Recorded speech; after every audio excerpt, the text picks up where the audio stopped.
Maintenant, quand on va dans la dernière entité créée, parmi toutes les entités du grand ordre des choses, dans le chapitre 1, versets 20 à 26, il est dit ici, cela se passa lorsqu'un jour, Moto plongea dans ses pensées les plus profondes, lorsqu'il observa attentivement tous les êtres semi-astro. Vous voyez, semi-astro, astro donc qui fait référence à l'âme, et semi-physique, ayant un souffle de vie qui côtoyait selon leurs espèces en Éden, en méditant sur eux, en considérant avec fascination et joie la complicité et les sentiments qui émanaient entre mâles et femelles de chaque espèce.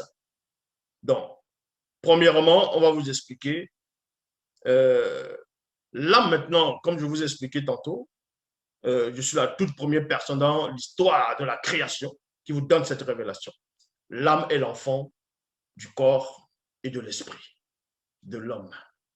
Vous voyez, l'âme est l'enfant du corps et de l'esprit de l'homme. Et maintenant, le corps astral, c'est quoi? Au départ, le corps astral a, on va dire, deux attributs. On sait qu'il y a l'attribut spirituel, l'attribut physique. Mais on ne va pas parler de tous ces autres attributs. On va néanmoins vous manifester deux attributs qui est propre à l'âme. Donc, l'âme, c'est un corps émotionnel. D'abord, premièrement, l'âme, c'est un corps émotionnel et c'est un corps de désir. Un corps de désir et un corps émotionnel. Ça, on va le donc détailler ici. Pourquoi? On va aller dans, comme ce que je venais de lire, dans le livre de la dernière histoire, c'est-à-dire Moto, la dernière entité qui a été créée, c'est-à-dire parmi les entités du grand ordre des choses.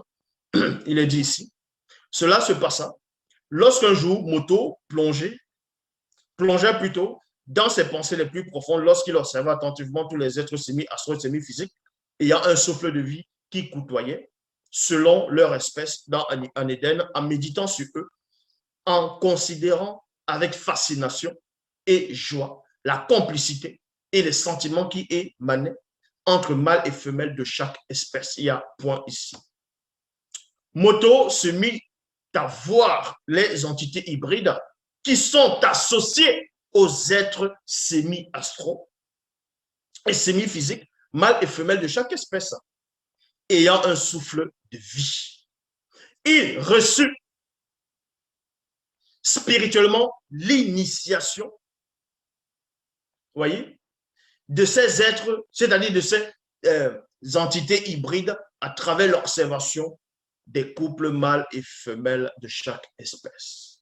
Et on vous apprend ici maintenant, c'est ainsi qu'il naquit en lui un sentiment nouveau, celui d'être conscient du facteur connu. Une émotion étrange s'empara de lui, l'émotion d'être le lien entre le lieu de passage et le lieu de passage plutôt. Sa pensée et sa réflexion continua de s'élargir. Il comprit et accepta jusqu'à donner naissance à une image mentale de quelqu'un comme lui, donc la première tente du témoignage et de la rencontre. Ses pensées ne pouvaient bien sûr échapper au regard du Mutatedi, le guide, virgule, l'initiateur et l'intronisateur. Et la manifestation de la volonté de l'Opa déclara par Mutatedi. Ainsi, il n'est pas approprié que Moto, après la transmutation de ses pensées dans sa réflexion, soit plongé dans et sordi dans la solitude de son être intérieur.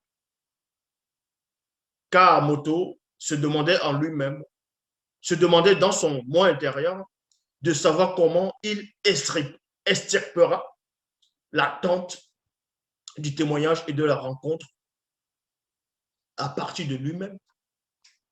Ça veut dire qu'il savait, il connaissait, il comprenait sa mission. Moto comprenait sa mission. Donc, les fleuves, ici, même le grand océan du début, c'était astral aussi, dans le jardin. Dans le jardin ici. Donc ça, on va aller plus tard. C'est pour ça que quand vous allez lire peut-être dans Origine chapitre 2, verset 8, il est dit, ensuite, par la manifestation de sa volonté, l'homme a fit sortir du monde spirituel un grand, beau et mystérieux Monda Ma Munyengen, c'est-à-dire Jardin d'Éden, qui devint semi-astral et semi-physique et le planta au milieu du continent de l'Éden, Wassemutonga, donc Afrique centrale, là-bas à la région du littoral, donc Sawa, de la sensibilité temporelle, extrait de l'antériorité universelle des temps. Et il plaça ce motto qu'il avait formé pour longuer la bundea, c'est-à-dire la vie éternelle. La vie éternelle. Donc, vous comprenez par là, Moto a eu un sentiment en tant qu'âme vivante. Il a eu un sentiment, celui déjà premièrement d'accomplir sa mission, de désirer qu'il voulait quelqu'un comme lui. C'est ce qu'on appelle un corps émotionnel. Un corps émotionnel. Puisque l'âme, l'enfant du corps physique et l'enfant de l'esprit de Moto, c'est un corps émotionnel. C'est un corps émotionnel et un corps de désir. Et ça, on va vous montrer. C'est pour ça que l'âme a tout le temps besoin de désirer, de désirer, de désirer. Vous voyez, c'est un corps de désir, un corps émotionnel. Pourquoi? On va dans Job, dans Temoussia chapitre 10 au verset 1, il est dit, « Mon âme est dégoûtée de l'existence du visible. Je donnerai libre cours à ma plainte. Je parlerai dans l'amertume de mon âme. » Donc, vous voyez, c'est un corps émotionnel. L'âme ressent des émotions. Ça ne veut pas dire que l'esprit ne ressent pas les émotions. Mais ici, on parle de l'âme. Ici, l'enseignement, c'est sur l'âme. Donc, l'âme, c'est un corps émotionnel. C'est pour ça que quand on dit ici, mon âme est dégoûtée. Il ressent une émotion de l'existence visible. Je donnerai libre cours à ma plainte. Je parlerai dans l'amertume de mon âme. Job, chapitre 19, au verset 2. Jusqu'à quand affligerez-vous mon âme? Il y a point d'interrogation. Voyez? Dans Job 27, au verset 2, il est dit, celui qui me refuse justice est aussi au-delà du vivant. Mon âme qui est remplie d'amertume est vivante. C'est-à-dire que quelqu'un, entre s'adresser, entre de parler, prononce des complaintes en disant que son âme, c'est que son âme réclame quelque chose. Son âme a des émotions. L'âme, c'est la personne elle-même. L'âme, c'est vous. L'âme, c'est la personne elle-même. Votre raisonnement, les désirs que vous ressentez, la convoitise des yeux. Maintenant, il y a la distinction entre la conscience des yeux et la conscience de l'âme. Là, c'est une autre forme d'initiation. Mais ici, on va parler que de l'âme ici. Donc, dans Job, chapitre 30, au verset 12, vous comprenez que l'âme qui est l'enfant a souvent besoin de son père. Son père, d'abord, dans le visible ici, c'est son propre esprit. L'âme a besoin de son père. Et l'âme a besoin de son père de quelle façon? On va dans Job, chapitre 30, au verset 12. Il est dit, et maintenant, virgule, mon âme s'épanche en mon esprit. Il y a virgule. Les jours de la souffrance m'ont saisi. Ça veut dire que deux fois, vous avez des soucis. Deux fois, vous avez des soucis. Il y a des gens qui ont des soucis dans le visible, qui ont, pour différentes manières, hein, d'autres vont abandonner le verbe pour des maris, pour des femmes, pour des richesses éphémères. Voilà. D'autres vont abandonner, d'autres vont être sournois. Bref, ensuite, il y a beaucoup de choses qui vont se produire. Donc, quand vous êtes affligé, à un moment donné, vous êtes dans une sorte de méditation.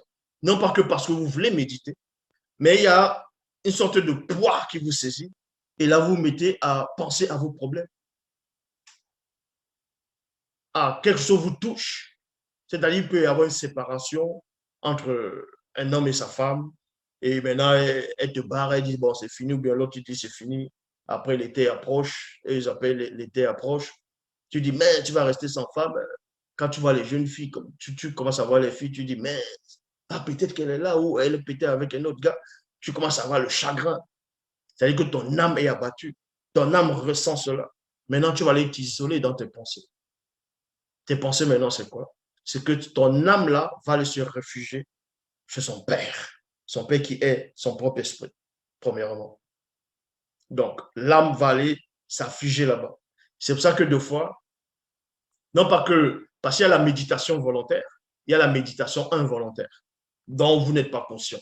Quoique c'est volontaire dans un sens caché, mais involontaire parce que vous n'êtes pas initié par rapport à ça. C'est-à-dire que vous êtes là, allez, boum, vous mettez à méditer, et dans cette méditation, il y a une sorte de conseil, il y a une sorte de solution qui vient dans la tête, ou bien non, une voix qui dit ne pense plus à ça, ne fais plus ça, il y a une sorte de, vous voulez un soulagement à l'intérieur de votre propre réflexion, c'est parce que votre âme est abattue, va vers son Père, qui est son propre esprit. Est-ce que vous comprenez? Puisque ne va pas vers son corps physique, parce que le corps physique aussi est affligé. Donc l'âme ne veut pas souffrir autant, va aller vers l'esprit, pour que l'esprit le fortifie. C'est pour ça qu'il est dit, comme je lu dans Job, chapitre 30, au verset 12. Et maintenant, mon âme s'épanche en mon esprit. Virgule, les jours de la souffrance m'ont saisi. Vous voyez, les jours de la souffrance. Donc, c'est les calamités, les tribulations, ainsi de suite, qui l'ont saisi, qui a assailli cette âme-là. Et l'âme-là, maintenant, va se réfugier à l'esprit.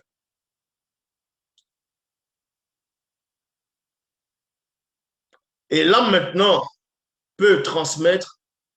Là, maintenant, voici ce qui va se passer dans Psaume, chapitre 13, au verset 3. Il est dit ici, jusqu'à quand aurais-je des soucis dans mon âme? Jusqu'à quand aurais-je des soucis dans mon âme? Il y a virgule. Et chaque jour, des chagrins dans mon cœur. Point d'interrogation. Ça veut dire que l'âme peut souvent transmettre ses émotions de douleur à votre cœur physique, donc à la maman. Eh oui, à la maman. C'est pour ça que deux fois, à force que votre corps physique va absorber la douleur de l'âme, votre corps se dégrade. Vous vieillissez vite. Vous voyez, il y a des rides qui apparaissent. Et c'est ce qu'on appelle, vous avez des soucis. Mais posez-vous la question, qui c'est qui a des soucis? Qui c'est qui a des soucis? Quand quelqu'un va au travail, quand quelqu'un va au champ, quand quelqu'un veut s'en sortir, il veut s'en sortir pour qui? C'est pour qui il veut s'en sortir? Tu te lèves le matin pour aller manger, pourquoi? Est-ce que c'est ton âme qui mange la nourriture solide? C'est ton corps physique qui mange.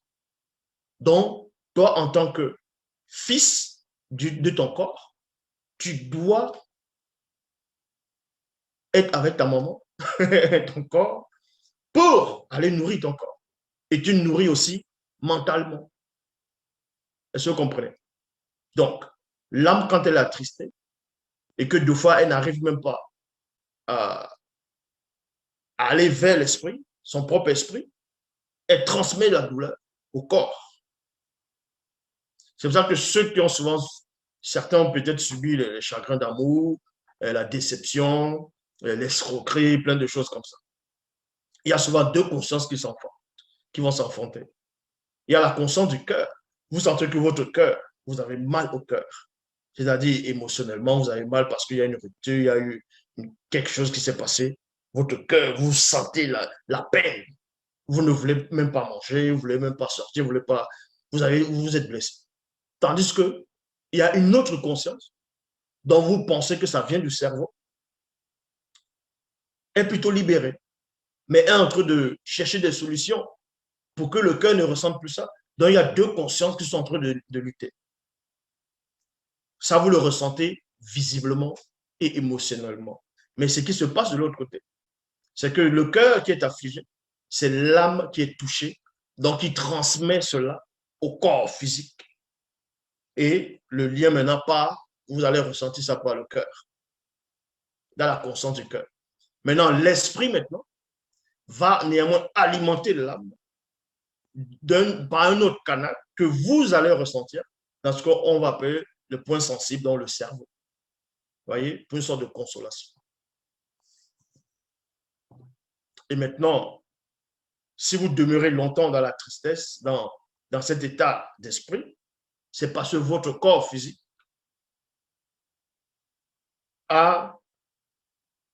avait pris plaisir à ce que l'âme avait au départ. Donc, on vous apprend ici, dans Job chapitre 32, verset 8. Mais en réalité, dans l'endroit où se sépare le corps et l'âme, se trouve l'esprit. Vous voyez, se trouve l'esprit. Il y a virgule ici. Dans Somme 13, 3, ça, j'avais déjà, comme j'ai dit, expliqué. Donc, dans Koudoumane, chapitre 55, au verset 7, il est dit alors que point, mon âme est triste. Mon âme est triste jusqu'à la mort de mon corps visible. Mon âme est triste jusqu'à la mort de mon corps visible, c'est-à-dire son corps physique. L'âme de Koudoumane était triste. Parce que l'âme de Koudoumane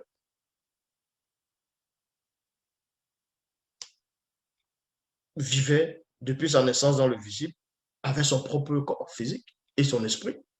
Mais pourquoi il n'a pas dit ici, mon âme est triste jusqu'à la mort de mon esprit? Parce que l'esprit là ne meurt pas. C'est pour ça que même dans les Bibles classiques, on dit, Père, je te remets entre tes mains mon esprit, donc pour Dieu a des mains, tout ça. Mais le corps physique, qui est la mère de l'âme, devait subir la mort physique. Et l'âme ressentait déjà ses effets. L'âme va appréhender cela. L'âme va appréhender cela, va ressentir les fractions futuristes de la douleur de sa mère qui est le corps physique.